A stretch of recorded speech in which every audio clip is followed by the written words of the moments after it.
We think we are rational, logical thinking, intelligent beings. What a joke.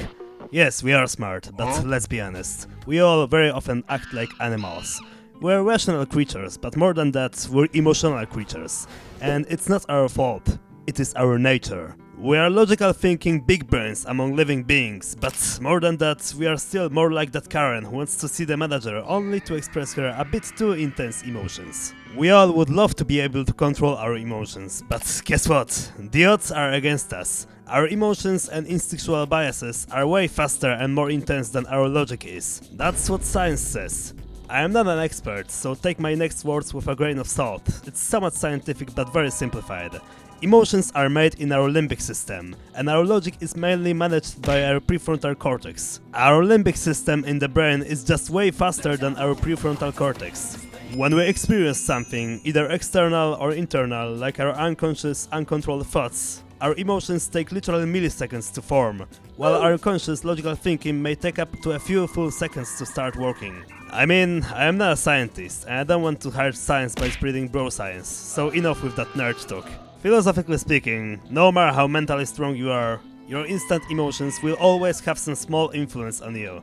And unfortunately, most people trust their immediate emotions and unconscious thoughts as if they were showing the reality as it is. Most people trust their immediate reactions without questioning them, and therefore, most people are being controlled by their emotions rather than controlling their emotions. And that's the tragedy of our emotions. Your initial reactions are not you, they only appear in your head. And it's only your choice if you trust them or not. We all have the ability to question what appears in our head, but the thing is, it's the ability of our logical brain. And our logical brain is not only slow, but also lazy, so it's unnatural for us to put effort into questioning what came to us without using any effort. Our rapid reactions are effortless and uncontrolled. Our logic is in our control, but it requires effort. If you want to learn something about this stuff, read Thinking Fast and Slow by Daniel Kahneman. Amazing book. So, how are we supposed to control our feelings? Well, stoicism and psychology have something to say. You need self-awareness. The ability to watch and question your emotions and thoughts. It's partially connected to stoicism and psychologically confirmed to be effective.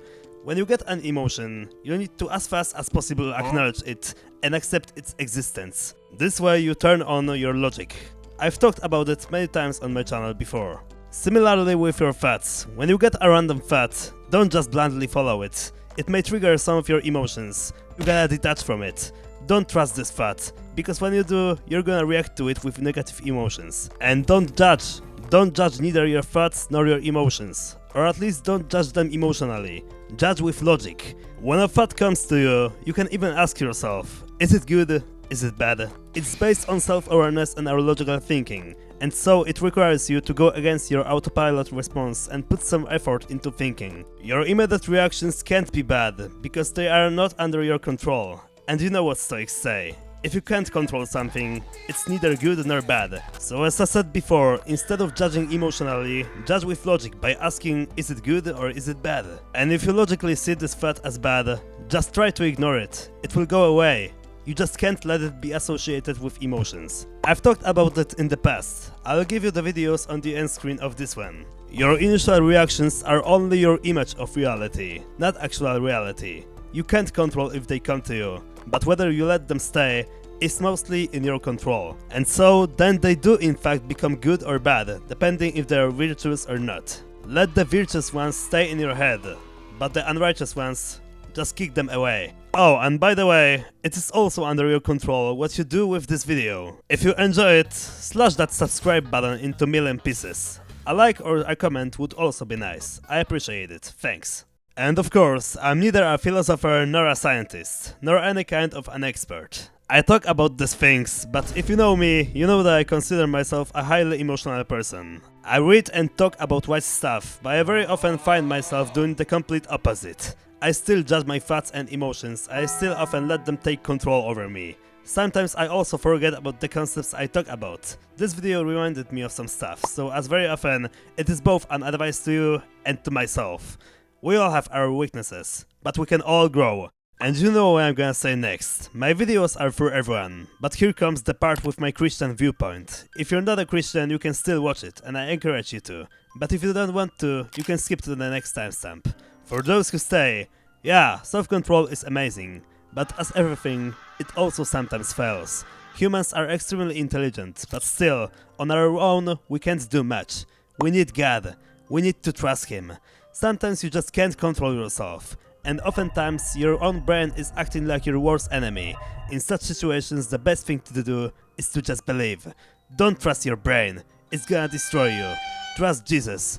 What we can't handle, God will handle for us. All the strength you have is something that was given to you by God, but still, you must not rely on it. You must rely on God.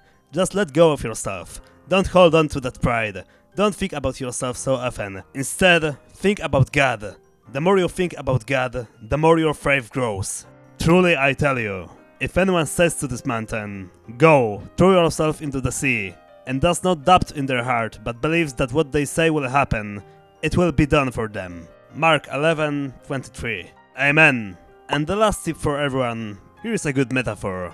Emotional intelligence is like a bridge between our emotional brain and our logical brain. Good emotional intelligence means that this bridge is wide, strong and solid, and poor emotional intelligence means that it's weak and unstable. You know what neuroplasticity is. Emotional control is something we can train.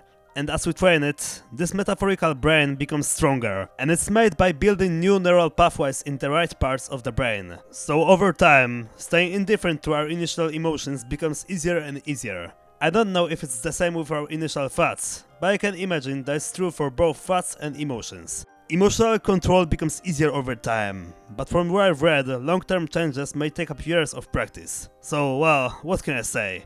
Don't give up. Also, some of the stuff I said in this video comes from the book Emotional Intelligence 2.0 by Travis Bradbury and Gene Greaves. And as I said before, here are the two videos. On the left, one about emotional awareness, and on the right, one about thought awareness.